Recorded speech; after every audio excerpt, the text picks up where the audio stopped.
ఆయన పాదములు పట్టింది తప్ప ఆయన పాదములు పట్టమని అడగలేదు. ఆయన పాదములు పట్టింది అన్న మాటకు అర్థం ఏమిటంటే ఆమె ధర్మపత్నిగా ఆయనని అనుగమించింది. ఆయన ఆమెకి ఇచ్చిన స్థానం గుండెల్లో ఇచ్చాడు. లక్ష్మీం క్షీరసముద్రనాజతనయాం శ్రీరంగధామీశ్వరీం ఈశానాం జగతోస్య వెంకటపతేర్ విష్ణోః పరాం ప్రేయసీం తద్వక్షస్థల నిత్యమాసరసికాం తక్షాంతి సంవర్ధినీం పద్మాలంకృత పాణిపల్లవ యుగాం పద్మాసనస్తాం శ్రియం వాత్సల్యాది గుణోజ్వలాం భగవతీం వందే జగన్మాతరం. గుండెల్లో పెట్టుకున్నాడు.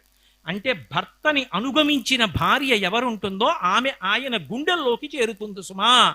లక్ష్మీనారాయణులు దాంపత్యానికి నిర్వచనం చెప్పారు. ఇలా బ్రతకండిరా దంపతులని చెప్పారు. అంతేగాని దానికి వక్రభాష్యాలు చెప్పి శ్రీ మహావిష్ణువు స్త్రీలను చిన్న చూపు చూశాడు, పాదాల దగ్గర కూర్చోబెట్టుకున్నాడు, పురుషాధిపత్యాలు ఇలాంటి మాటలు తెలియకపోతే తెలిసిన వాళ్ళని అడిగి తెలుసుకోవాలి తప్ప తీర్పులు చెప్పేయకూడదు చతుక్కుని. కాబట్టి అందుకే